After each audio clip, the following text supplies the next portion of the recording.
Estamos aqui mais uma vez para esse novo programa do Mundo Freak, um podcast que vai muito além e tem como foco conversar com pessoas diversas e incríveis. Então, longos dias e belas noites para você que nos escuta. Eu sou Andrei Fernandes. E eu sou Ira Croft. E esse é o Meia-Noite Com.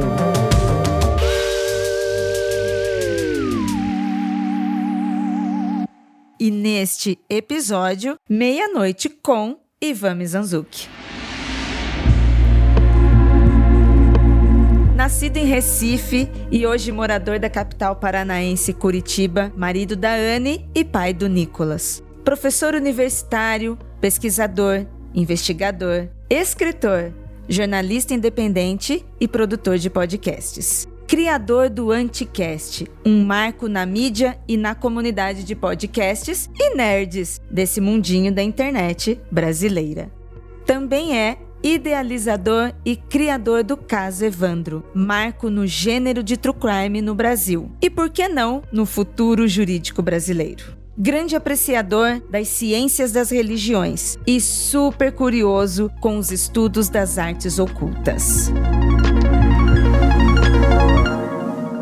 Olá, Ivan! Seja bem-vindo ao programa de entrevistas aqui dentro do Mundo Freak Confidencial, Meia-Noite Com. Tudo bem? Como é que tá as coisinhas? Tudo bem, me recuperando aqui de um resfriado após um período terrível de mão, pé, boca do Nicolas, mas tá tudo bem e agradeço aí, uma honra, fico muito feliz. E como tá a Anne? A Anne, assim, ela também pegou o resfriado e ela tá pior que eu, assim, então eu já tô recuperado praticamente, ela ainda tá meio baleada, então tenham filhos, é muita diversão.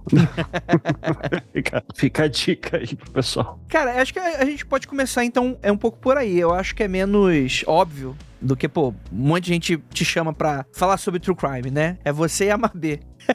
Sempre, né? Vocês são as pessoas que inventaram o true crime, né? Todo mundo sabe disso. Enfim, a gente sabe de algumas outras vertentes que você gosta de também trabalhar, curtir, né? Os seus hobbies. Mas eu acho que essa talvez seja uma menos óbvia, assim, né? Fala um pouquinho sobre família. Cara, como é que é criar uma família fazendo podcast? Como é que vocês estão nesse sentido? Tipo, literalmente, família literal, assim, meu filho e a Anne, tá, Essa brincadeira que a gente faz, inclusive de ter a filha, a gente sempre faz, eu e a Anne, em algum momento de perrengue, né? Então, por exemplo, assim, sei lá, 10 horas da noite, o Nicolas não quer dormir, tá correndo pra lá e pra cá, os dois estão mortos, depois o dia inteiro cuidando deles, principalmente no final de semana, assim, que ele não tem escola, a gente não tem, a babá não veio e tal, daí a gente fica, nossa, tô morrendo de cansado, eu quero dormir, não sei o que, tenha filhos, é diversão, não parar, né? Ou quando ele fica doente e ele tá chorando demais e a gente precisa cuidar dele e, ele nem sabe dizer o que tá acontecendo, né? Eu lembro uma vez, assim, que a gente tem uma psicóloga que acompanha a gente, então, assim, a gente tem um monte de rede de apoio, assim, pra isso hoje em dia, que a gente aprendeu a aceitar e temos acesso a isso, né? Então, isso é um puta privilégio que a gente tem, isso torna tudo mais fácil. Mas eu lembro, assim, da psicóloga uma vez falando pra gente que filho chega e bagunça tudo, né? Então você acha que vai conseguir manter a tua vida como era antes e isso não vai ter como. A tua vida vai mudar. Isso é uma coisa que eu e a Anne, a gente já falou isso abertamente, assim, a gente achava que não ia ser o caso. Pra nós estava muito claro. Ia nascer o Nicolas, eu ia ficar trabalhando durante o dia, a Anne ia ficar cuidando mais dele, em algum momento ele ia entrar pra escola, mas tipo, a vida ia continuar. E não continua, não tem como. Então, é muito doido, assim, porque parece que tudo que é trabalho, hobby, tudo isso, ele acaba entrando nas frestas de quando o filho não tá pedindo, né? Então ele virou a grande prioridade e todo o resto é o resto. A gente tenta dar conta da melhor maneira que pode. Não é fácil, é bem cansativo, só que tem esses momentos incríveis, né? Que é quando, por exemplo, ele começa a aprender a cantar uma música e daí você fica 2 horas cantando com ele porque tá muito divertido ver o teu filho que nem sabe falar direito as palavras começando a cantar. Então esses momentos valem muito a pena. Mas nossa, como dá trabalho, cara. Realmente, esse é o maior trabalho, assim, de todos. Por isso que depois que se tem filhos, acho que fica muito claro, principalmente, né, tem toda essa discussão sobre como sempre caiu em cima das mulheres, né, e como mulheres são vistas como, o instinto materno, que elas que sabem cuidar de criança, homem não sabe. Isso aí é toda uma construção babaca, né, que levou... É instinto ou responsabilidade, né? Exatamente. E que, infelizmente, se reflete materialmente em coisas absurdas do tipo, não existe licença parental, né? Teu filho nasce, a mulher ganha licença maternidade de 6 meses, o pai mal tem isso e a sociedade deixa isso como claro. Isso é um absurdo. Então, um filho precisa de muito mais do que só o pai e a mãe cuidando. Então, imagine mães solos, imagine, né? É tudo muito complicado. Então, tudo isso me deixou desesperado de pensar, caraca, cara, que sorte que a gente tem de estar com condição de, sabe, ter suporte de saúde, ter suporte aqui em casa, ter condição de botar numa escola legal. O Nico ficou doente, eu chamei uma pediatra que é de emergência para vir aqui em casa. E se a gente tivesse que ir no postinho e ficar na fila, com criança chorando e pegando ônibus com isso, sabe? Então tudo isso, cara, é perrengue, assim. Então me deixou muito mais atento e sensível a esses problemas que, infelizmente, a maior parte cai sobre as mulheres, né? E eu fico muito feliz de poder dar pro meu filho e pra minha esposa uma condição melhor para que não tenha que passar por isso, né? Mas é muito triste, assim. Ao mesmo tempo que é uma alegria gigantesca, tem todas essas tomadas de consciência absurdas que você tem, né? Então, fazer podcast virou completamente o que sobra. Eu amo fazer, eu me dedico muito, mas acaba que 99% do nosso tempo é cuidar do filho mesmo. Sabe uma coisa que eu tava pensando esses dias? Esses dias não, na verdade, eu penso nisso já tem alguns anos, assim. A gente que transformou o nosso, abre aspas, hobby na nossa profissão, né? Que é o fazer podcast, né? Você, com os programas que você toca, hoje você tá ali dirigindo vários podcasts dentro da Globo e tal. Eu, no caso, a gente tem a produtora. Um dia eu tive esse insight do tipo, pô, se um dia eu quiser parar, eu não posso. Porque eu já estou há alguns anos fazendo isso, né? Essa é a minha carreira, né? Então, gravar aqui toda semana é o tipo de coisa que eu fico pensando, poxa, eu tenho essa opção de não querer mais em algum momento, né? E eu fico imaginando que é até bom nesse sentido não ter uma criança, porque bem ou mal, beleza, eu me viro, faço outra coisa. Não é uma decisão tão simples, mas é o que eu me viro. Com a criança, isso deve elevar a máxima potência, né? Sim, porque daí, até no nosso grupo de WhatsApp lá, eu fiquei falando, meu Deus do céu, cara, a inteligência artificial vai tirar tudo da gente, né? Tipo, podcast vai ser feito por inteligência artificial, filmes, Netflix vai acabar tudo, assim, vai ser tudo inteligência artificial e vai gerar tudo por algoritmo e o caralho, né? Então, eu fico pensando nessa às vezes, ao mesmo tempo que eu levo muito... O meu pai, ele tinha tá vivo ainda, ele tem várias frases, assim, que me marcaram, assim, de carreira, apesar que meu pai, ele sempre queria que eu fizesse uma faculdade que ficasse, não, vai trabalhar no escritório e vamos continuar o negócio e tal, e vamos fazer um negócio junto, e eu nunca consegui seguir isso, né? Mas eu lembro dele falando assim, olha, no mercado de trabalho, geralmente, você tem que tentar fazer o máximo de erros possível até os 30 anos, dos 30 ao 40, você tem que virar o melhor do cara para chegar aos 40 anos você ser referência no mercado, sabe? Porque a partir dali você consegue ter alguma segurança dali pra frente. Então, profissionalmente, eu cheguei a um ponto de dizer, não, eu quero ser professor universitário, né? Isso foi meu objetivo por muito tempo. Só que daí começou a dar um monte de problema nas universidades, especialmente depois, né, do impeachment da Dilma, né, do golpe, e daí quando começou a cortar um monte de verba de educação, um monte de professor começou a ser demitido. Eu sempre dei aula em ensino privado, na faculdade privada, tentei concursos para universidades públicas, era sempre muito complicado, era muito concorrido, e enfim, eu tenho uma série de críticas ao sistema de seleção de professores em universidades públicas, mas isso não vem ao caso. Mas daí chegou uma hora assim que eu disse, cara, eu preciso de um plano B, sabe? Isso era 2015, 2016, que tava vendo um monte de gente ser demitida. Preciso de um plano B porque eu tô achando que, tipo, eu não vou conseguir me controlar, né, aqui dentro como professor universitário. Se alguém quiser me demitir amanhã, tipo, não tem 300 universidades para ser contratado. Então, daí eu disse, eu já faço podcast há um tempo, eu comecei em 2011, então era 2015, 2016, disse, já faço podcast há um tempo, vou tentar ser melhor, assim, no que eu posso fazer, né, fazer mais coisas. Foi a época, inclusive, que tentou criar lá no Anticast uma rede de podcasts, né, que tinham 3 páginas. A gente começou a apoiar também o Feito por Elas, né, da Isabel Wittmann, na época, a Angélica também estava na época. Hoje já tá com os projetos dela lá, que sempre teve. Mas a Isabel continuou. E em outros podcasts, um deles era o Projeto Humanos, né? Que era para ser justamente tipo, ok, vamos tentar fazer experimentos aqui para ver o que dá para fazer para que, se tudo der errado na universidade, eu consiga me manter como podcaster. E então o plano B virou o plano A, né? De lá para cá, porque daí eu Projeto Humanos começou a fazer muito sucesso, principalmente depois do caso Evandro, e que bom que deu certo, encaixou tudo, né? A Globo queria alguém com meu perfil lá pra trabalhar, e daí eu entrei lá, então estamos lá fazendo um monte de coisa bacana. Agora, isso vai durar pra sempre? Não sei, sabe? Isso vai durar 10 anos? Eu não sei. E meu pai só me falou fazer até os 40, eu tô com 40 agora esse ano, então o que eu faço a partir daqui, né? Então, a gente fica pensando no que dá pra fazer, de possibilidades e construir outras coisas, mas eu acho que é isso, né? É um mundo em que a gente não se vê se aposentando, por exemplo, né? Isso que é ou descansando. E se eu tiver condição de saúde e tal, eu gosto tanto do que eu faço que eu acho muito difícil eu querer parar mesmo aposentado, saca? Não sei se com vocês é assim, mas eu realmente gostaria de fazer isso até quando eu tiver condição. Eu espero ter condição por muito tempo. Mas esse mundo digital, essa questão de produção, eu fico às vezes com medo só da gente ficar preso em uma coisa que um dia vai morrer rápido, sabe? Esse eu acho que é o meu grande medo com o podcast, assim. Eu não acho que ele vai morrer como o rádio não morreu, como o livro não morreu, mas ele vira uma outra coisa que torna a gente insignificante, sabe? Irrelevante. Esse é o temor que eu tenho hoje, assim, e que eu não consigo prever o que vai ser. Por isso que inteligência artificial, uma hora tá que legal, chat GPT e tal. Deixa uma hora que eu disse, não, pera aí. Só que acho que talvez eu possa me fuder com isso ainda também no futuro. Mas eu acho que ninguém vai conseguir fazer investigação. Acho que ainda tem muita coisa de investigação que eu posso fazer, que sou eu que faço, e que vai ser difícil um robô fazer no futuro. Não, tem muito crime aí. Qualquer coisa também a gente comete uns crimes também e resolve eles e, pô, só pra produzir conteúdo. Exatamente. E a gente sabe também que é muito difícil separar a pessoa daquilo que a gente está fazendo. Então, o Ivan, professor, investigador, o Ivan, jornalista. É o Ivan, é o marido da Anne, é o pai do Nicolas, e que é uma pessoa hoje referência. Já é uma referência, Ivan. Você pode dizer pro seu pai que você já é uma referência, ok? Já adiantou um pouquinho, né? E referência em True Crime.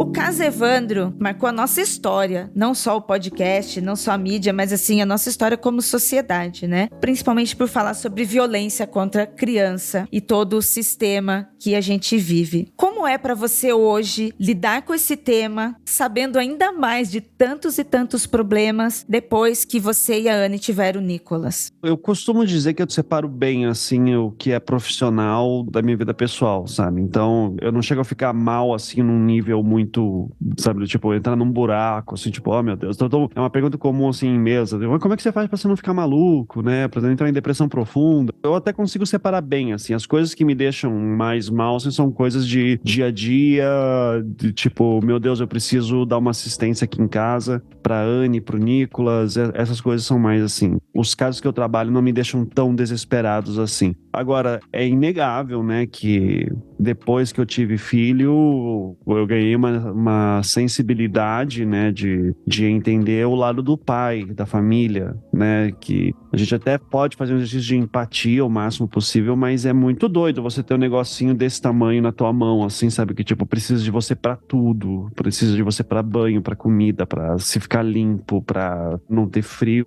e você passar por isso por anos, e daí de repente perder do nada, sabe? Então, essa tomada de consciência acho que me deixou mais sensível à dor da família, né? Então, por isso que eu tento o máximo possível entrar em contato com a família da vítima. Com a família do Evandro foi muito difícil, né? Por conta de todo o contexto, os pais não querem falar, faz muitos anos, eu sempre respeitei isso, mas agora, por exemplo, com o caso do Leandro Bossi, né? Que os irmãos do Leandro querem muito saber o que aconteceu e eles querem justiça, então tá sendo uma experiência interessante, porque daí a gente tá trabalhando junto, né? Então, eu acho que esse tipo de sensibilidade, o Nicolas, né, o meu filho, me ensinou. Quando ele nasceu, assim, eu acho que eu tive um momento, assim, tipo, alguns dias, tipo, ficar chorando, pensando, puta, que merda, que foi a morte dessas crianças e como é violento e tal. Mas passou, assim, acho que eu consegui lidar com isso, e acho que é normal com qualquer pessoa que trabalha com crimes violentos, né? A partir do momento que vira pai ou mãe, dá essa tomada de consciência, ganha uma nova sensibilidade, mas no fim dos dias você precisa focar no teu trabalho. Então, eu não tenho que ficar pensando muito em sentimentos aqui, eu tenho que levar eles em consideração, claro, mas eu tenho que olhar para os fatos, eu tenho que levantar os dados, e o afastamento é bom, né? Eu não ser daquela família, por mais que eu sinta a sua dor, isso é bom porque eu consigo olhar para outra outras coisas que, né, eles às vezes não conseguiram e nem teriam como. Te tornam mais sensível, ao mesmo tempo que te deixa mais sério ainda para fazer suas investigações, né? É interessante como é transformador. É sim, mas ao mesmo tempo, sabe, eu vejo muita gente que é do Ministério Público e policiais, investigadores, enfim, delegados, que às vezes usam isso de uma maneira do tipo, eu sou pai, eu sei como é a dor de uma família, sabe? Eu imagino o que é perder um filho. Ou tipo, eu penso na dor dessa família e por isso que eu quero que essas pessoas sejam presas. Não é assim, sabe? Eu acho que o fato é, você tem que pensar na dor para tentar chegar à verdade a partir de uma certa metodologia. Tem que ser muito mais cético, com cuidado de você não estar incriminando alguém que é inocente, destruindo uma outra família. Então esse é o grande risco, às vezes, de cair no tipo, não, eu sou pai, eu entendo a dor. É aquele negócio do tipo do cara que é machista e fala, não, mas eu sou filho, né? Eu tenho irmã, tenho esposa. E como se a pessoa que não tem filho não vai sentir, né? Sendo que essa pessoa também tem que estar preocupada como sociedade, né? Exato. Então, assim, às vezes, eu só fico um pouco com medo, às vezes, de levantar essa bandeira do tipo, não, eu sou pai, então eu sei agora que sei. Eu digo, não, calma lá, também não é assim, sabe? Isso aí tem que nos gerar uma empatia, isso é importante, é claro, só que também não é a única coisa, né? A gente precisa também de outras ferramentas para, inclusive, ser mais criterioso, mais frio em certos momentos do que em outros, né? Eu não gosto daquele papo de tipo, você não é pai, então você nunca vai saber. Você nunca vai saber o que é a dor de perder um filho e tal. Eu digo assim, não, mas eu não preciso saber da dor de perder um filho para achar quem foi o responsável por um crime, entende? Tipo, ou para me indignar com uma coisa ou outra. Eu acho que eu posso usar outros mecanismos para isso. Eu falo isso como pai, assim, eu não posso deixar o meu sentimento como pai me impedir de fazer justiça, sabe? Eu tenho que fazer justiça para todo mundo. Não posso fazer vingança. E não posso ser uma vingança infundada. Eu acho que esse é o maior conflito, assim, quando essas emoções entram no meio do meu trabalho. Vamos mudar um pouco os rumos aqui dessa conversa? Deixa eu fazer uma pergunta que eu acho que muita gente deve ter... É meio que uma pergunta, mas mais por um quesito de sensação, assim. Porque o seu salto como podcaster, ele foi muito abrupto. Acho que pra todos nós, é uma mídia muito nova, né? Tipo, 3 anos é muito pouco tempo, mas pra uma mídia de 20 anos, mais ou menos, em comparação, também é muito, né? Pô, você tinha o Anticast, que foi a maior referência de podcast de esquerda do Brasil, né? Que ganhou uma puta relevância desde as jornadas de 2013, né? Era um podcast de design que foi se transformando num podcast de política, né? Eu imaginando como foi pra você, deve ter sido algo muito parecido com a gente, do tipo, pô, quero fazer um podcast do que eu gosto, mas uma coisa muito específica do que eu gosto começou a chamar bastante atenção e tá dando uma audiência legal, então acho que faz sentido eu começar a voltar pra isso. Foi assim que a gente foi decidindo as coisas aqui dentro, quando a gente saiu da cultura pop nerd pra algo mais insólito. Mas, pô, esse salto, eu sei que pra você deve ter sido muito mais orgânico, mas as pessoas abordam você de alguma maneira, falam, cara, eu te conhecia quando você chamava o João Carvalho, né, a Luísa Braga e toda a galera pra lá falar sobre, sei lá, o que na época, o Arthur Lira da época tava fazendo, saca? Eduardo Cunha, no caso. Verdade, Eduardo Cunha. Cara, e aí? Como é que é pra você e como é que é essa percepção que você enxerga dos outros, que era a sua audiência daquela época? Eu acho legal, assim, eu acho que fico mais surpreso quando vem o pessoal que diz assim, Ivan, eu te acompanho desde a época do Anticast falando de design. Daí essa galera eu fico assustado, assim, tipo, caralho, isso é muito antigo. Tipo nós, né?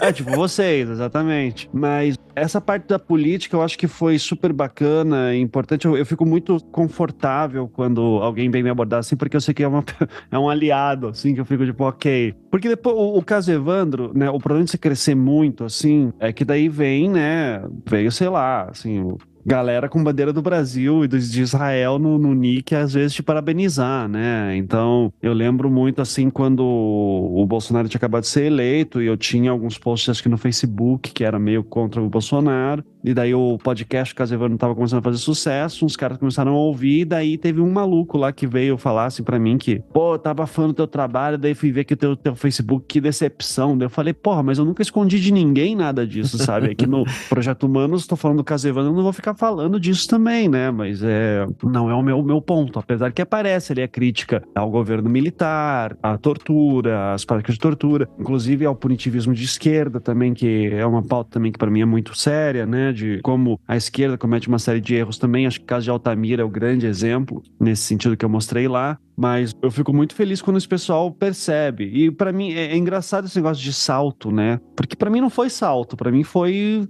a construção natural das coisas. Assim, eu começo com o Anticast. Todo ano a gente mudava bastante o programa, a gente mudava formato, a gente mudava abordagem. Não porque eu era um gênio que queria ficar testando, mas era porque, tipo, o que eu consigo fazer para entregar um programa por semana? Então, tira a trilha sonora, deixa a edição mais porca, chama todo mundo ali, não vai fazer edição nenhuma, não vou editar essa porra, o famoso jargão que eu tinha no Anticast, né? E daí, o que programa que tá fazendo mais sucesso? A política. Pô, e política tá pegando fogo, vamos começar a falar. Ah, mas eu gosto de falar com galera que é mais à esquerda, então vamos lá. E daí, o que a gente tem no pessoal de esquerda? Era a época que o Mamilos, por exemplo, também estava crescendo muito, tinha começado e começou a crescer muito, só que eles tinham aquela proposta de trazer dois lados, né? Era a brincadeira que eu fazia também na época. Enquanto o Mamilos constrói as pontes, a gente bota fogo na ponte, né?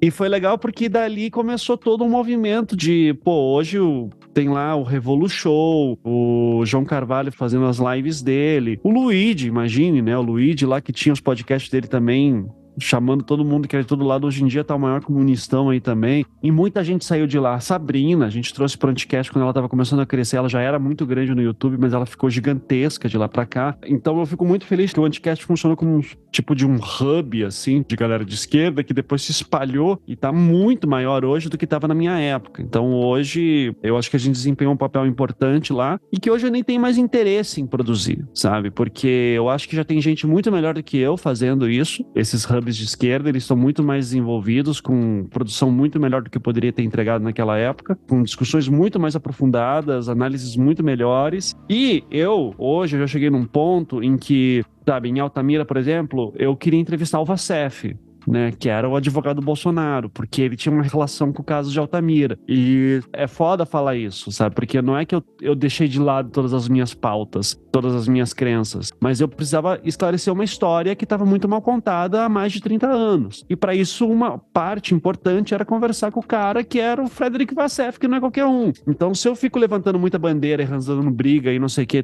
hoje em dia eu preciso construir essas pontes. Se me perguntam, eu não escondo. Eu digo, não, eu sou de esquerda, eu sou progressista e isso aí tá bem claro, assim, em toda a minha história, eu não mudei de lado, mas eu preciso ser hoje um pouco mais low profile, né, assim, preciso estar um pouco menos gritador em redes sociais, porque as minhas investigações exigem que eu entre em contato com certas pessoas que não vão querer falar com, sabe, que isso pode ser um corte direto. Eu vou dar um exemplo bem bobo. Mas durante a pesquisa de Altamira, tinha um pesquisador que estava com a gente e ele precisava falar com um advogado que tinha atuado em uma parte do caso. Esse pesquisador, ele tinha na imagem do Gmail dele, do perfil do Gmail, então ele tinha na imagem do Gmail dele alguma coisa tipo fora Bolsonaro.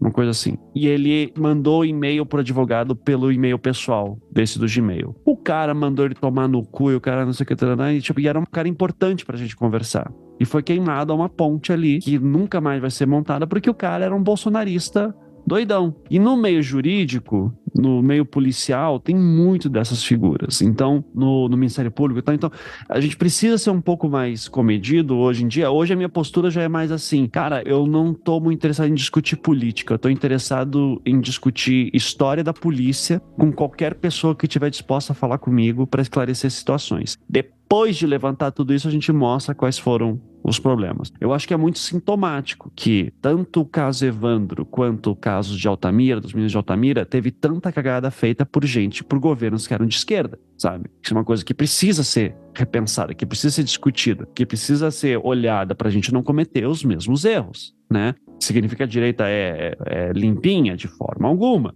Eu acho que todas as discussões sobre armamento que existem são absolutamente malucas, né, que tá por lá. Falsos moralismos e tudo. Só que eu acho interessante como um acabou se alimentando do outro de maneiras diferentes. Não quero cair em teoria da ferradura aqui nem nada, sabe? Mas eu acho que o caldo cultural que forma o Brasil em questão de segurança pública, ele tem problemas que perpassa esses lados. E daí, pra gente pensar em segurança pública de maneira mais centrada, eu preciso falar com muita gente. recentemente, que pra mim não faz mais tanta discussão. Quero discutir sobre o que o Lira e o Pacheco estão fazendo e o STF, porque, cara, eu tô mais interessado hoje em olhar pra um caso, destrinchar esse caso e pensar, ok, a partir daqui o que a gente aprende com isso? E daí pra isso, não me dá mais aquele tesão ficar discutindo sobre política. Apesar que uma galera pedindo, volta com o podcast pra discutir Black Mirror, pelo menos. E, olha, a vontade seria grande pra fazer só isso, mas não vai rolar, infelizmente.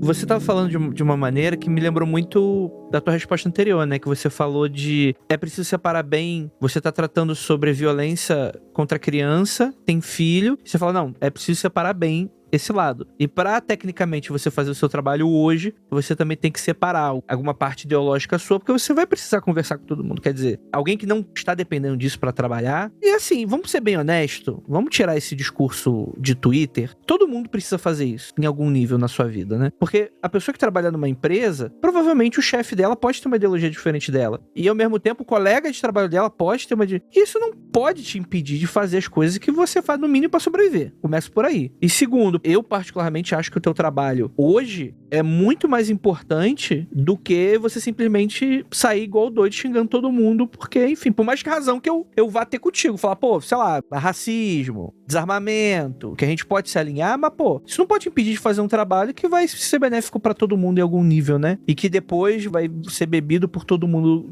Pô, é óbvio que isso aqui ia dar errado em algum momento, só que há 15 anos atrás não era óbvio. Era pessoas como você trabalhando numa lógica que nem existia no Brasil, né? Que vai tratar sobre punitivismo, vai tratar sobre como é que é uma boa investigação, sobre por que policial torturar um suspeito é pior para a resolução de um crime do que esse suposta crença de que vai acelerar a resolução dele, né? Tipo, a gente já sabe que o cara é culpado, tortura, ele fala, não, calma aí, vamos com calma na parada, né? Vamos tentar, pelo menos, estabelecer uma parada que tenha bom senso aqui, porque senão fudeu, né? A gente não tem mais nada aqui, né? E isso é doido sendo de esquerda, né? Porque a gente cai em várias discussões que eu entendo, sabe?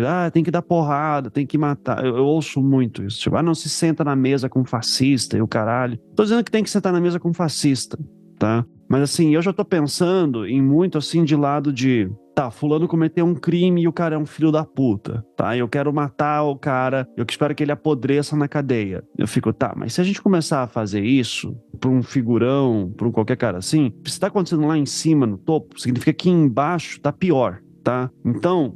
Se eu quero rever a discussão sobre sistema penal, sobre punitivismo, sobre garantia de lei, sobre direitos humanos, não é que eu quero que o fulano lá da base do Bolsonaro que tá preso tenha as melhores condições de vida na cadeia e seja um príncipe. Não é isso, mas eu quero que ele tenha condições na cadeia, preso, de dignidade humana, claro, e que todo mundo tenha também. E eu preciso que isso se espalhe. Não preciso piorar a condição do cara. Não é questão de ter pena, não é questão de... Sabe? É questão de eu quero que o sistema funcione. Ou não, eu quero que a polícia acabe. Eu quero que todos os policiais são bastardos.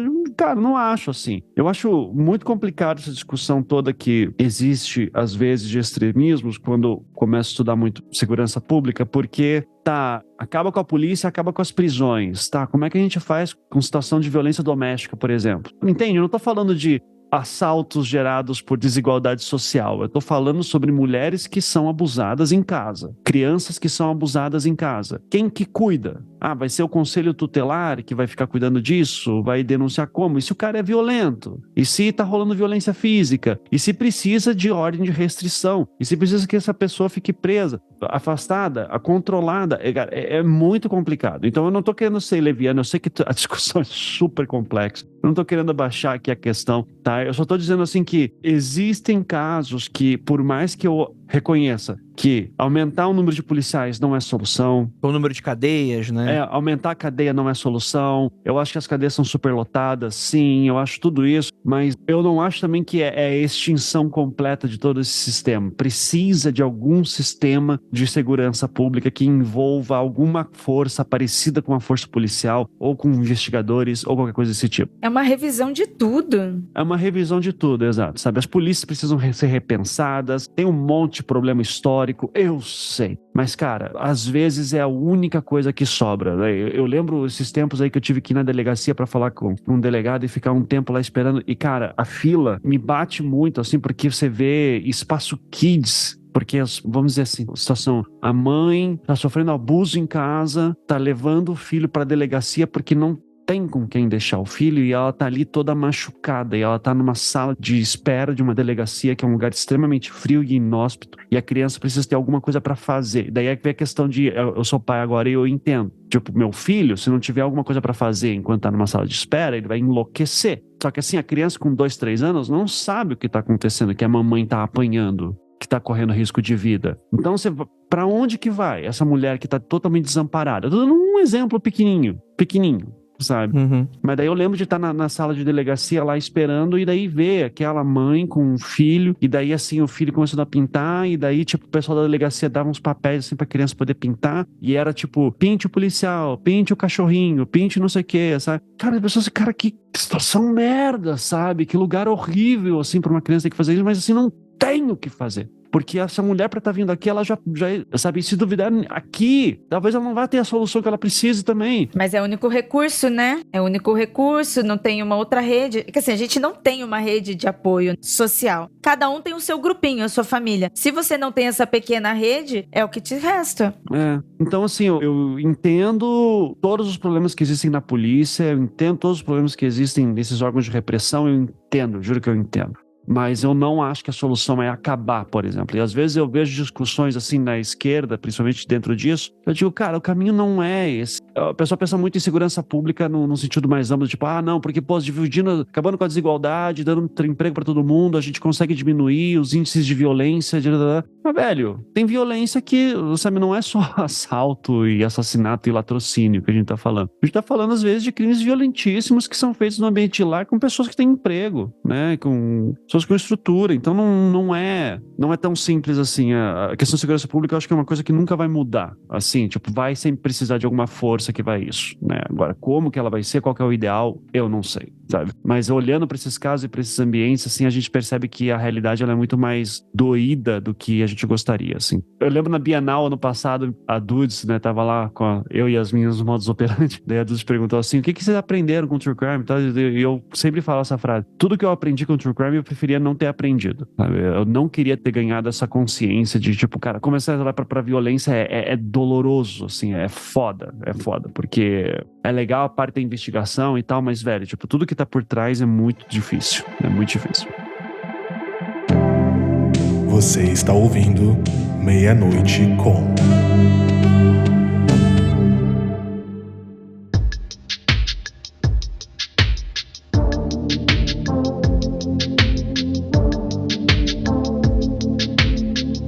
Bem, o nosso roteirista preparou aqui uma pergunta-chave para essa entrevista e, ao mesmo tempo, é uma das coisas que eu morro de curiosidade de perguntar para você há muito tempo. Só não houve oportunidade, não é que você não responderia. E aí, caiu nesse programa e eu fiquei muito feliz porque eu queria muito, muito te perguntar, Ivan. Eu queria saber, assim, você tem algum ritual místico diário? Você ora, louva ao sol, agradece alguma entidade, energia espiritual ou qualquer coisa que você considere importante, mas nesse cunho espiritual que interfira no seu cotidiano físico? Eu abro os braços pro sol e falo Praise the Sun, né, do Dark Souls aí, referente. Não tenho nada, gente, realmente não tenho nada. Eu acho a estética de magia muito legal, do ocultismo. Parte estética eu acho fascinante, os livros, os grimórios, né, toda a preparação, pintar pentagrama no chão, círculo de proteção. Enochiano eu acho foda porque tem parafernália pra caralho. É super artístico. Eu acho legal, assim, essa parte estética, né, mas, assim, de minha parte, não. Assim, quando eu comecei a me interessar por estudar magia, isso lá, eu ainda tava no final da faculdade, então era 2005, 2006, eu comecei a ler Crowley e tudo. Eu fazia lá ritual do pentagrama, fazia ritual do pentagrama maior, menor, não sei o que, eu nunca consegui decorar direito essas porra. Chegava uma hora que eu olhava assim, isso aqui é ridículo, o que eu tô fazendo?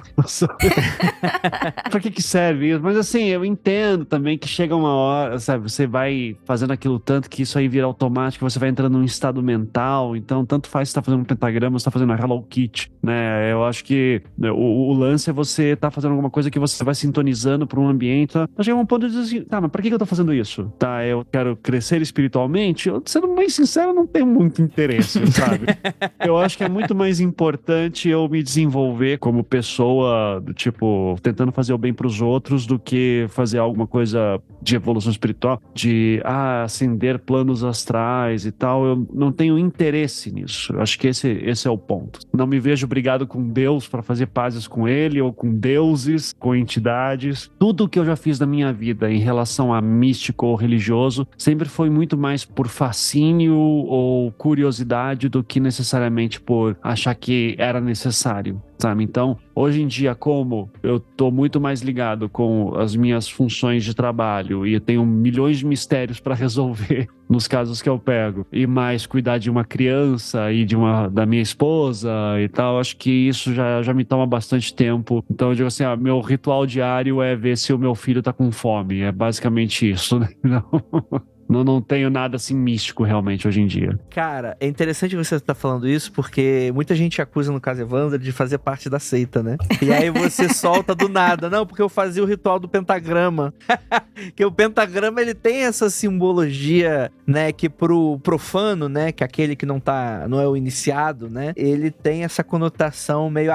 se tem um pentagrama é porque tem satanismo no meio, tem pessoas louvando Satã. Eu acho que é bom explicar isso, então, tá? Ritual do pentagrama, tem o ritual do pentagrama maior ou menor. Eu só fazia o menor, que era o mais curtinho. E ele é basicamente um ritual de limpeza. Ele não é muito diferente de você, sei lá, acender um incenso pela casa rezando alguma coisa, tá? Então você faz 4 vezes, dá umas voltas assim pelo quarto, e daí teoricamente você limpou o lugar. Então você fala lá os nomes dos anjos, é tudo bem cristão, inclusive, a parada, então pra quem tem medo. E de novo, é chato, não serve pra nada, sabe? Você não sentiu nada fazendo isso nos exercícios, quando você tava fazendo? Você não sentiu nada, assim, tipo, na hora de fazer as suas práticas? Não foi muito diferente quando eu fiz, por exemplo, quando eu, sei lá, eu ia pra igreja e rezava por muito tempo, sabe? Não foi muito diferente quando eu fui fazer meditação e daí ficava meditando por um tempo. Então é o lance de você entrar num estado mental, né, através de uma repetição de um exercício que busca puxar alguma coisa de uma outra dimensão, né? Eu lembro muito do Longmire Duquette, né? Que é um dos grandes especialistas hoje na obra de Telemann, do Crowley e tal. Daí tem todo, o Duquette é um bosta, ou não sei o que, é muito pop, foda-se, eu acho o cara legal e eu não tenho nada a ver com isso. E o Duquette, ele falava assim ele tava falando dos rituais de enoquiano do John Dee e do Edward Kelly, né? Que são os caras que receberam o sistema enoquiano do século XVI, que é esse sistema de invocação mágica e tal. E daí ele dizia assim que eles eram muito cristãos, né? E daí o John Dee, que era o mago da rainha e tudo, né? Tem toda essa história que eu acho o John Dee uma figura incrível. E o ritual pra ele falar com os anjos, ele ficava assim, tipo, por horas rezando. E não era ritual de pentagrama, nada. Ele só ficava assim, Senhor, eu sou um verme, eu não mereço estar vivo, eu não mereço ter contato com o Senhor. Horas. Daí ele dizia, mas eu quero entrar na sua mente. Mas, Senhor, eu sou humilde, eu sou fraco, eu sou humano, eu vou morrer, eu sou perecível, eu faço parte dessa terra, mas eu quero entrar na sua mente. E ficava por horas.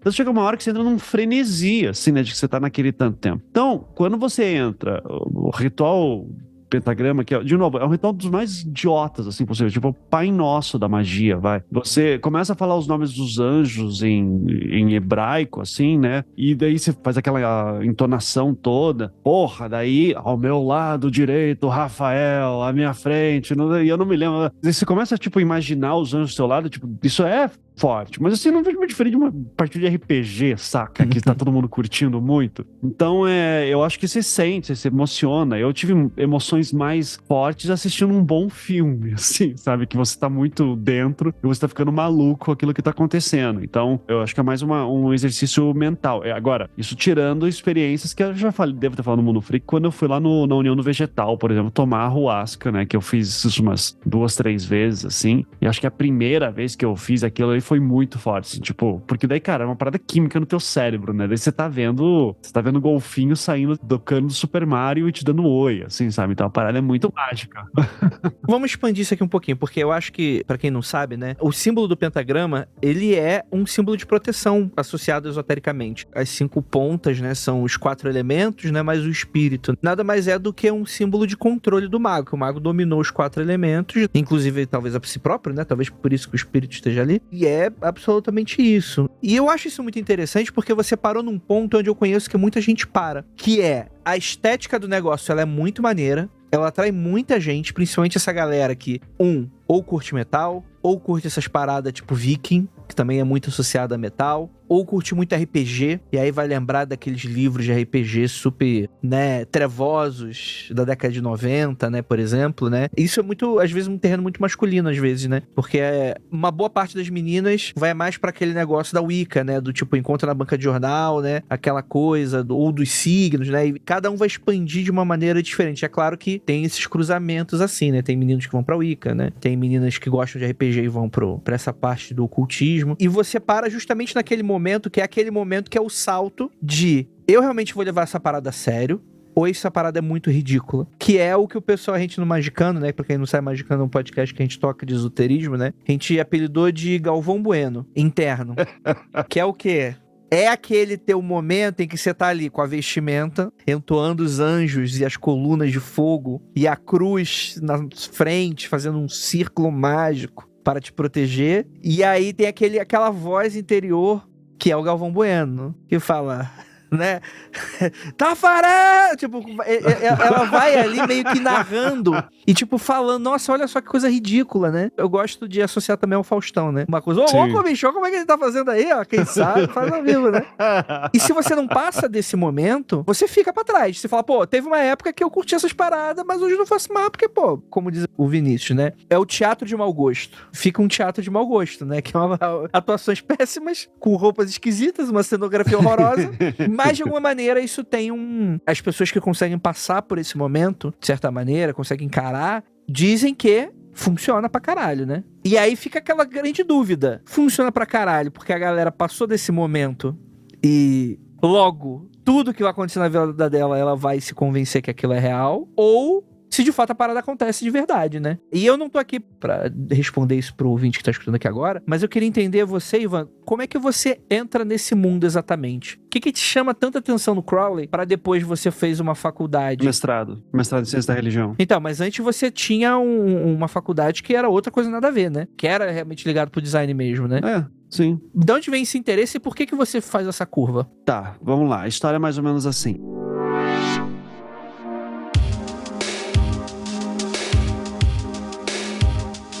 Eu tava na faculdade de design e quando eu era adolescente, antes disso, eu gostava muito de ler ficção científica e eu pensava, putz, eu queria escrever essa ficção científica aqui, né? O Arthur Clarke e Asimov era o que eu lia naquela época. Daí eu via os filmes e dizia, putz, isso é muito legal. Daí eu ia olhar assim, o que o Clarke e o Asimov são? Pô, são cientistas. Então eu tenho que ser cientista. Eu tenho que ser cientista é muito forte, né? O que o Clarke fez? Clarke fez física. Vou fazer física.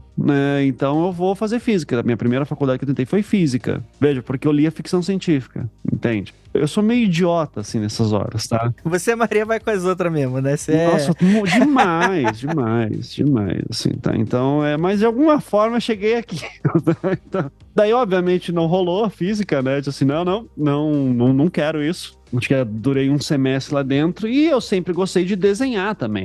Desde criança eu fazia histórias em quadrinhos, assim, né? Ficava brincando. E acho que esse foi o lance. Eu sempre gostei de contar história, sabe? Só que faltou alguém para dizer, não, mas você não gosta de física, você gosta de contar histórias que talvez tenham alguma coisa de física e tal, né? Isso na época da ficção científica como adolescente. Daí, beleza. Daí, como eu gostava de desenhar, eu disse assim, tá, mas pra fazer história em quadrinho, o que eu tenho que fazer? Ah, tem que fazer artes. Pô, tá, mas artista vai morrer de fome, né?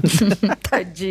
Eu falei com um tio antigo, assim, que trabalhou com publicidade há um tempo. Ele disse assim, não, se você gosta de desenhar e você quer ter um emprego, assim, que seja mais seguro, vai fazer design. Mas eu entendi a lógica dele. Era assim, não, daí você não vira só ilustrador, só artista. Você pode trabalhar em agência, você pode fazer escritórios, pode fazer outras coisas. Aí beleza, daí eu fui fazer design. Daí eu fui fazer design porque eu gostava de desenhar e contar história, sabe? Porque em algum momento eu achava que eu podia virar história em quadrinhos. Só que daí nisso, só em quadrinhos já tinha ficado pra trás, já não tava mais assim também atrás disso. Eu fui muito influenciado ali pelo tudo que é de pior da década de 90 de quadrinhos, eu lia muito, né? Então, Spawn. cara, Spawn você já sabe que eu tenho a coleção aqui até o 100, né? Inteirinha guardada numa mala, tá? Eu sou muito orgulhoso dela. Pra quem acha que o Ivan é super intelectual, tem essa porcaria, essa coleção foca pra E cacete. tenho muito orgulho, tá? O Spawn foi muito importante pra minha Te formação. apoio, viu, Ivan? Eu fui fã de Spawn também. Te apoio. Também. O pessoal fica zoando hoje, Ira, sabe? E assim, o primeiro contato que a gente teve com Divina Comédia foi pelo Spawn. As pessoas não têm noção disso, sabe? Tipo, Malebolgia, Círculos Infernais, isso tudo foi do Spawn. Então para com isso, tá? Dante Alighieri agradece. Daí eu fui pra faculdade, daí eu falei pro meu pai, se eu passar na faculdade de física indo lá atrás, você me dá uma guitarra? Eu queria aprender a tocar guitarra. Eu dou. Daí eu comecei a tocar guitarra, daí eu comecei a curtir fazer som. E daí isso me ajudou a querer sair da faculdade de física, daí pensar em, será que eu faço produção musical? Né? Então, às vezes, totalmente perdido na vida, né? E daí chega um ponto, porque eu tô dando essa volta toda. Porque, claramente ali, hoje olhando, com 40 anos de idade, eu consigo olhar que, tipo, eu era um cara que tinha muito interesse em áreas artísticas. Era isso. E produção criativa. De qualquer coisa que fosse. Era um mundo que não tinha internet ainda pra gente poder esbanjar à vontade, né? Então, ser músico, ser artista, ser pintor, isso aí tudo era muito coisa abstrata, né? Você ouvia falar de um escritor ou outro brasileiro que tava escrevendo pra Marvel, ou melhor, pintando pra Marvel, desenhando pra Marvel, mas era muito raro também. Mas era o sonho, assim, que eu tinha às vezes. E daí, quando começa a vir a internet, a coisa começa a desenvolver, eu começo a ter banda, daí eu acho legal, daí eu começo a escrever letra da banda, eu sei tudo uma merda, mas assim, tipo, eu curto criar música, eu curto escrever letras e tal. Um dia acho que eu vou escrever um livro, talvez seja legal escrever um livro, né, contar uma história e tal. E quem que eu vou querer ler? Daí eu lembrava dos caras que gostavam de ler como quadrinho, assim, daí eu, um dia eu li o Watchmen quando era adolescente, era legal. Eu lembro de ler o Frank Miller, né, algumas coisas do Frank Miller. Meu tio tinha muita coisa, né? Daí eu pegava emprestado dele e tal, e Turma da Mônica sempre, claro, também, né, mas enfim. E daí um dia eu tive um sonho, e esse sonho acho que mudou muita coisa, deu uma guinada na minha vida, porque esse sonho era assim. Eu já falei desse sonho, de eu ter tido um sonho no Mundo Freak alguma vez? Eu lembro do sonho do anjo, que não foi esse. Não. O sonho do anjo foi depois de um ritual muito doido, assim. Mas o sonho que eu tive era assim. Cara, não teve nada a ver. Eu simplesmente tava dormindo, sabe quando você diz assim, puta, que sonho legal? E eu tinha mania de anotar alguns sonhos. Até hoje eu tenho algumas anotações de sonhos antigos meus, assim. Então eu anotei aquele sonho. Procurei algum HD antigo que deve estar lá. Mas era mais ou menos assim, que quando eu ia dormir, eu acordava num lugar que seria tipo uma academia de guerreiros dos sonhos, que enquanto a gente dormia, os nossos avatares dos sonhos, eles tinham que lutar contra pesadelos, contra trevas, sabe? Pra meio que tentar manter um equilíbrio no mundo onírico. E era legal, assim, porque daí, porra, tinha batalha, e tinha sombras, e tinha espadas, e tinha não sei o que, daí jogava, porra. E é legal esse lance de, tipo, você dormir e todo mundo pode ser um guerreiro, e daí tem uma academia que você vai lá pra treinar, e você conhece pessoas lá, e você faz amizades, e se apaixona, e não sei o que, só que daí no dia seguinte todo mundo vive outras vidas. Eu achava legal essa ideia. Eu disse, porra, eu acordei empolgadaço, eu disse, caralho, que foda, né? Vou começar a anotar, e daí eu consegui ter esse sonho outras vezes de novo. Daí eu comecei a entrar em comunidades do Orkut, tipo, sonhos lúcidos, pra tentar ver como podia melhorar minha técnica de sonhos lúcidos, pra conseguir controlar melhor aquilo, pra entender melhor aquele ambiente, pra tentar construir o meu mundo aqui fora. Daí eu disse, tá, porque eu queria fazer, tipo, uma história de infanto-juvenil, assim, divertida, só que eu disse assim, mas só tem um problema, eu não sei escrever ficção. E eu não sei nada sobre sonhos, e eu não sei nada sobre nada, então eu preciso começar. Daí eu vou lá, comunidade de sonhos, interpretação dos sonhos no Orkut também, isso daí foi tudo Orkut. Daí, interpretação dos sonhos, daí tinha uma comunidade relacionada com interpretação dos sonhos que era um tal de Carl Jung. Quem que é esse cara? Daí eu entrei lá, daí fui ver que era um psiquiatra suíço do início do século XX que fez uma obra gigantesca sobre o estudo dos sonhos, que em algum momento trabalhou com o Freud, depois se separou. Daí eu disse, legal, pô, parece um cara interessante. Daí eu fui ler O Homem e Seus Símbolos. Bem louco. Bem louco. Daí eu peguei o livro O Homem e Seus Símbolos dele, que tinha na biblioteca da faculdade, li, fiquei fascinado, disse, pô, que legal isso aqui. Daí eu fui ver Daí eu disse, pô, descobri que tinha um centro de estudos junguianos perto de casa, que tinha vários cursos para grande público. Daí eu fui fazer, custava tipo R$50 na época. Daí eu fui fazer, fiz vários cursos. Em uma dessas comunidades do Orkut também tinha lá a Aleister Crowley, porque tinha um lance de magia também. E eu lembro que daí eu comecei a ler também o Sandman nessa época, que a Conrad estava republicando, porque daí eu preciso de inspiração também, né, de obras que falam de sonhos. Então daí eu vou falar do Sandman. Daí, pô, mas tem um lance de magia aqui também. Daí, pô, daí o Alan Moore, que era um outro cara que eu tinha lido antes. E daí do Alan Moore vai pro Grant Morrison, daí vai pra não sei o quê. Daí eu começo a ler quadrinhos de novo, daí eu começo a ler um monte. Isso daí cai no Crowley. Em algum momento eu digo assim, tá, mas isso aqui é ficção, eu quero ver magos de verdade, que viveram de verdade. Daí aparece o Crowley. Daí todo mundo sempre dizia que o Crowley era o cara que tinha feito, assim, mais sistematizado no século XX. E parecia tudo um papo de maluco. Daí eu disse assim, não, vamos ler esses caras. E daí eu descobri gente que seguia Crowley em Curitiba e que se encontravam toda semana pra discutir as obras. Eu digo, vamos encontrar com os caras. Então era muito assim, porque eu só queria escrever uma porra de uma história que era baseada num sonho. Sabe, que daí eu fui continuando com isso, porque eu dizia uma coisa vai puxando a outra. Eu queria sempre pesquisar, no fim das contas, nunca escrevi a tal da história da Academia dos Sonhos. Acho que, inclusive, uma história bem merda hoje em dia, pensando, porque ela tinha uma série de problemas de mecanismos. Tá, mas assim, se todo mundo sonha, todo mundo é guerreiro, não é um desrespeito com pessoas que, por exemplo, estão sofrendo, assim, né, e que estão em coma, e que... Sabe, que estão em depressão sabe, tipo, pesadelo. Por que tem pesadelo? Pesadelo é uma coisa ruim? Não necessariamente. Transformar essa coisa numa bem contra o mal não faz sentido. Mas enfim, daí eu deixei pra lá, foda-se. Mas o interesse continuou. Daí eu tava terminando já a faculdade nessa palhaçada toda e disse, eu preciso fazer alguma coisa. E eu quero ser pesquisador, porque eu gosto de pesquisar, pelo jeito. Mas vou fazer pesquisa em design, que coisa chata. E eu tô gostando tanto desses caras aqui de psicologia, de religião e não sei o quê. Nossa, existe um mestrado em ciências da religião, que interessante. De repente eu quero ser professor, não quero mais ser escritor. Então a coisa foi andando e chegamos aí. Mas foi assim, foi só porque eu fiquei muito interessado nos objetos de pesquisa que eu tinha e deixei a história pra lá. Eu tenho uma interpretação sobre esse momento da sua vida agora. E eu vou te dar a leitura que você nunca mais vai esquecer. Você conhece o folclore europeu da caçada selvagem? Folclore do europeu da caça selvagem? Caçada selvagem.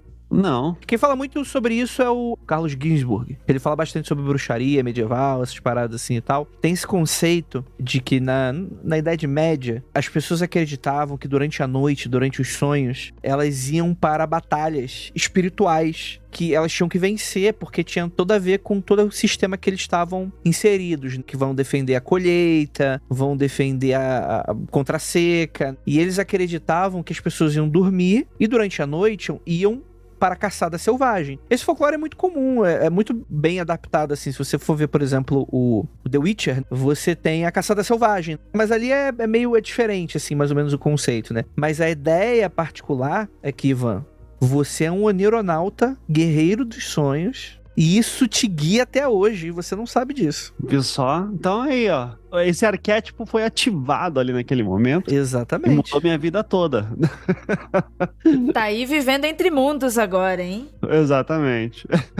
Mas sabe o que é foda? Eu acho que o que me destruiu, jogou fora a minha ideia, foi me apaixonar por Sandman, sabe? Porque não é possível fazer uma história que se passe no mundo dos sonhos depois de Sandman. Porque tudo vai ser cópia mal feita.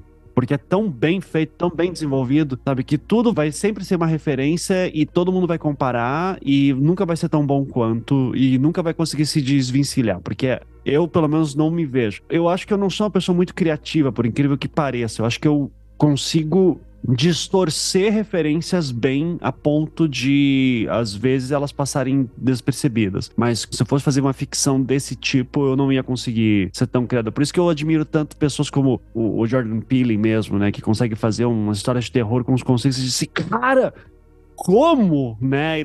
Ele cria e recria e transforma. Incrível. E é muito inovador, assim. Então, eu fico muito impressionado. Ou o próprio cara que fez o Hereditário também, eu esqueci que ele fez agora filme novo, né? Precisamos falar sobre Bo. Ari Aster, né? Ari Aster, isso. Sabe, esses caras assim que conseguem pegar um gênero tipo terror e conseguem fazer uma coisa que te deixa totalmente desconcertado, né? Eu fico muito fascinado com isso. Eu queria ter essa habilidade, mas não consigo ainda, né? Mas eu acho que essa criatividade toda deles, assim, eu gostaria de ter isso melhor também. Espero um dia conseguir fazer, mas eu acho que eu consigo pegar coisas que são muito difíceis e destrinchar elas para tentar deixá-las mais compreensíveis e tentar esclarecê-las. Então eu acho que nesse trabalho de coisas reais, que são mal explicadas, eu acho que eu faço um bom trabalho em tentar deixar elas mais simples. Então isso não é exatamente um exercício de criatividade, é mais um exercício de investigação e explicação. Mas eu quero ainda entrar por outros mundos nesse sentido. Quem sabe um dia saem os Guerreiros dos Sonhos, né? Cara, parece muito um título de filme dos anos 80, né? Guerreiros dos Sonhos, né? Consigo imaginar a estética disso. Sim. Isso. Mandar aquelas inteligência artificial que faz imagem, aí joga aquelas Dark Fantasy dos anos 80. Como seria Dragon Ball se fosse Dark Fantasy dos anos 80? Aí pode fazer umas paradas dessa, né?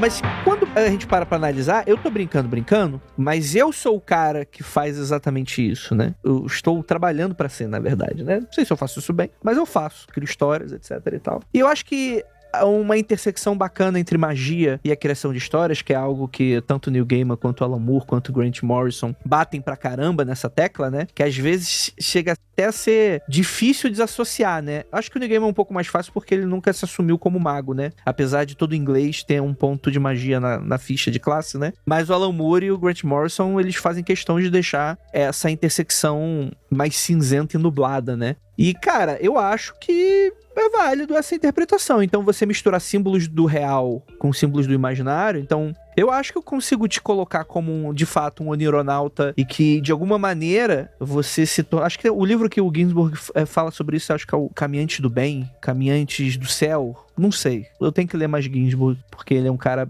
aparentemente bem bacana, o pessoal fala. E que hoje você transformou essa luta contra o mal de uma maneira muito clara, esses true crimes, que você consegue mudar a realidade. E por mais que você ache que você não trabalha com esse lado criativo, mas eu acho que só metodologia e técnica para colher material e saber como fazer uma pesquisa não é o suficiente, né? Você precisa montar o cenário do que aconteceu. Porque é isso, né? Vocês estão olhando para uma pedra de mármore e vocês não estão vendo porque tem aquele lance lá, né? Que o escultor, ele vê no mármore a estátua pronta. Vocês fazem o contrário. Vocês veem um buraco da estátua e vocês preenchem de uma maneira com material que você não tem. É que é foda falar que é ficção porque as pessoas associam o termo ficção com mentira. Mas não é isso. É totalmente baseada em algum tipo de material. Mas eu não acho que isso tá muito longe, não. Se você quiser, em algum momento, voltar, já que você tem essa chave já, voltar pra esse mundo, eu acho que é uma interpretação super válida, né?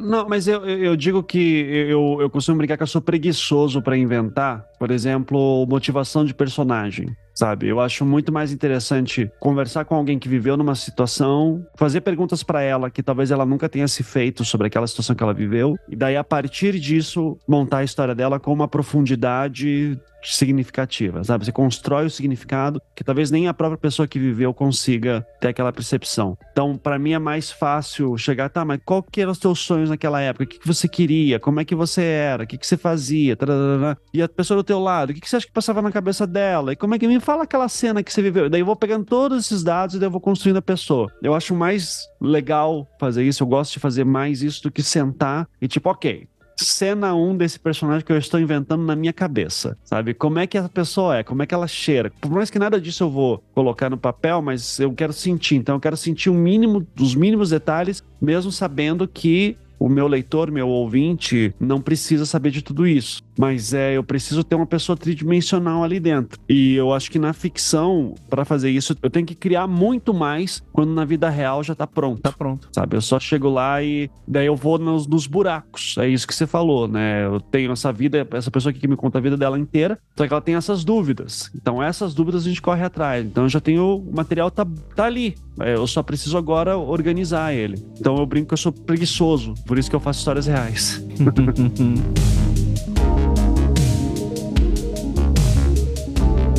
Bem, pra gente finalizar essa conversa depois dessa jornada incrível aqui, Ivan, qual é o legado que você quer deixar desse mundo, né? Deixar aqui de lembranças para sua família, para nós, para a sociedade, para um tudo, sabe? A marca que você quer deixar no mundo. Eu até falei, né, o que deveria estar escrito na minha tumba, qual que seria o meu epitáfio, né? Eu disse assim, eu quero que seja... Ele tentou. Ou eu tentei, né? foi mal qualquer coisa. Mas eu acho que o maior legado, se eu puder deixar algum, é justamente de mostrar que os casos criminais que a gente vê estampados nos jornais, quando a gente olha de perto, eles nunca são tão simples, tá? Eu acho que esse é a principal coisa. Hoje em dia, qualquer caso criminal, eu fico muito já desconfiado da maneira como ele está sendo reportado. Quem que está passando aquela informação, com base em que dados, o que está sendo colocado. Então, hoje em dia, eu já sou uma pessoa muito mais cética por isso. Eu espero que esse ceticismo possa ser reproduzido por uma parcela dos meus ouvintes, né, e que isso ajude a gente a não cair em armadilhas falsas, sensacionalistas aí quando envolve segurança pública, violência, enfim, né, e crimes em geral.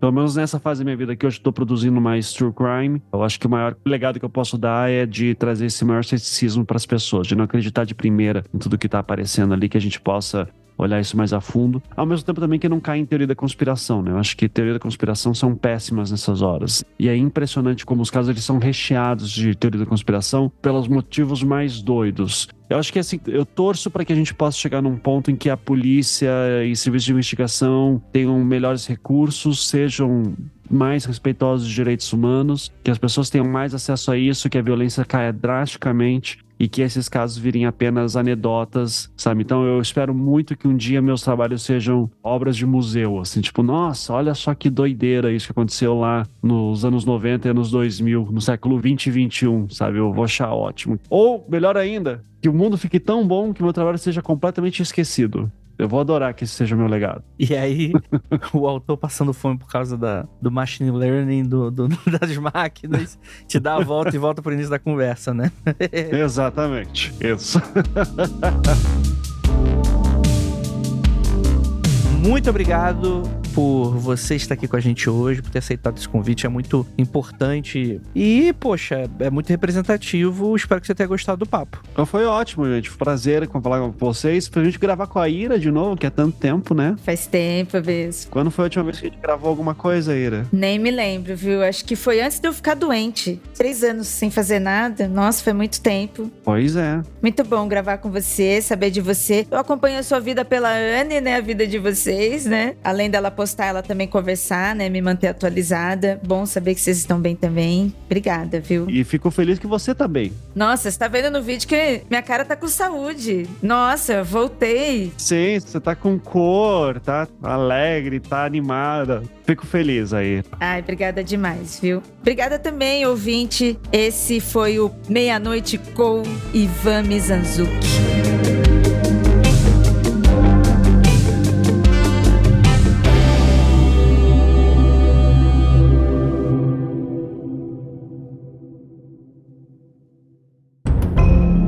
Este programa foi produzido por Paratopia Podcast Storytelling.